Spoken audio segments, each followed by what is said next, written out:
তো শাড়িটা পরে আমায় কেমন লাগছে অবশ্যই কিন্তু জানিও তোমরা। আর ওদিকে স্টুডিওতে ওরা কেক রেডি করছিল।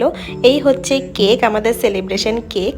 তো এখন আমরা সবাই মিলে কেক কাটবো। কিভাবে যে দেখতে দেখতে 12টা দিন পার হয়ে যায় এটা আমি নিজেও বুঝে উঠতে পারি না। আর এই 12 দিনে এই কয়েকদিনের মধ্যে ওদের সাথে যে সম্পর্কটা গড়ে ওঠে মনে হয় যুগ যুগান্তরের সম্পর্ক। আর লাস্টের যখন এই মোমেন্টটা যখন আসে তখন সত্যিই আমার নিজেরও অনেক বেশি খারাপ লাগে। যেমন রোজ ওদের কথা ভেবে আমার ঘুম থেকে ওঠা, প্লাস ওদেরকে কি কি শেখাবো, কি করাবো, আজকে কি করাবো, কালকে কি করাবো, এগুলো ভেবে ভেবে আমার 12টা দিন চলে যায়।